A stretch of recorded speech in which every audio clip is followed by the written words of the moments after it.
the Stronger In campaign did try. They had facts, they had forecasts, and they had fear, probably too much. And they didn't have panache, they didn't have a sparkle, they didn't have a focus, they didn't have the same slogans. Now look at these posters that I got together about the Stronger In campaign. Leave Europe and we lose our seat at the table. Don't give up our place in the world. Britain is stronger in Europe. I don't remember this poster during the EU campaign, and I think it washes over people's head. It's not strong enough. And then there was this other one. Leaving Europe will be a leap in the dark, don't risk it.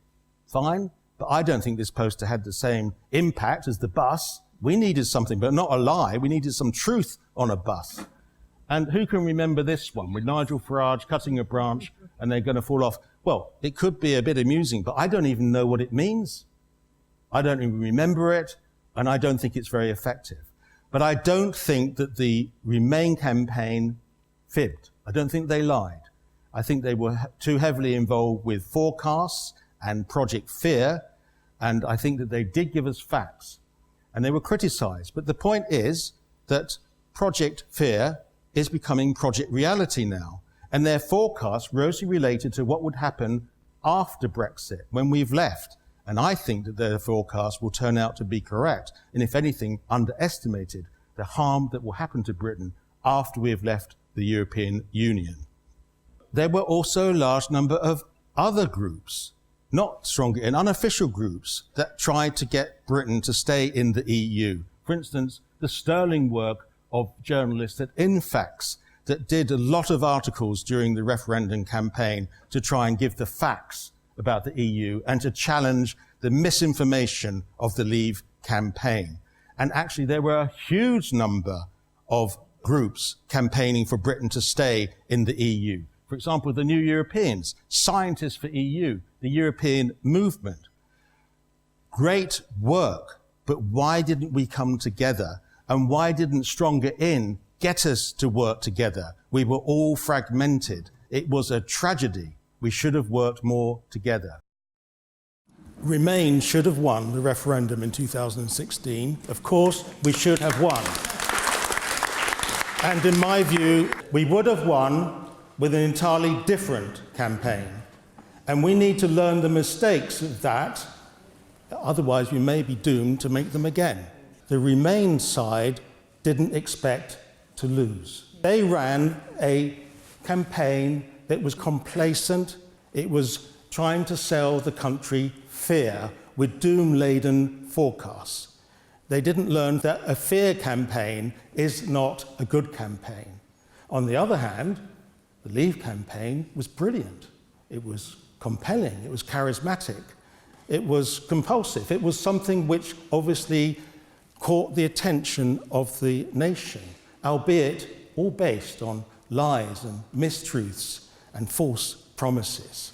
What should the Remain campaign have done? Well, we should have realised that there are underlying problems in Great Britain where we have pockets of poverty, people using food banks, and people who are underemployed, areas of Britain that feel forgotten, but none of those problems are the fault of the EU. Now, for 40 years, we've had some despicable stories in some of our papers, a daily deluge of hate against the EU and migrants. This disgusting idea that the EU and migrants are the cause of our problems. But actually, some people, some sections of society, it actually rang true for them. It felt right. Their lives, maybe it's because of the EU, maybe they're not doing so well because of migrants. The problem with the Remain campaign is that they didn't address those issues.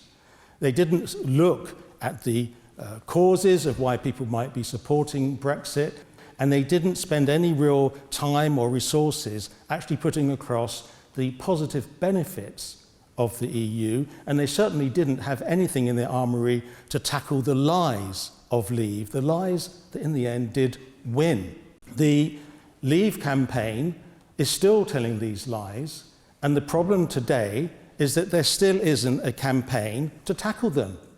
Across the country, there are many people who still consider that the EU is run by faceless bureaucrats, that actually Brussels barks orders to us and we have to obey without any say. that the EU accounts had never been signed off, that the money we spend on the EU annual membership fee isn't good value, it's money down the drain. Now, all that and more is untrue. But where's the campaign to actually tackle that? It's all very well to campaign for a people's vote, but I see little point in doing that if you don't at the same time campaign to win that vote. Now, we wasted 40 years of our membership in the EU, where we let papers like the Daily Mail and the Daily Express and politicians rubbish the EU and migrants without a proper awareness campaign. Awareness campaigns do work, but we didn't have one. It was actually a big mistake not to have an awareness-raising campaign to educate the country about the EU before the referendum. But the bigger mistake was not to have one after the referendum. Because after the referendum, we should have known that we needed to have an awareness-raising campaign. And awareness-raising, we know, we've lived long enough, we've seen different campaigns, don't drink and drive, or for safety belts and all sorts of things. They work, but they usually take years and not weeks. I feel we've squandered the 2.5 years since the referendum, because across the country, people are still mainly in the dark about how the EU is a democracy run by its members for the benefit of its members. Worse, many people across the country believe the exact opposite of that. So I think that we cannot waste any time in launching an awareness-raising campaign about the benefits of the EU, and that we need to demolish the lies of leave, which, as far as I can see, no national campaign is doing. It's all about getting another vote. We need to win another vote if we get one, and that should have been done ages ago. We're running out of time.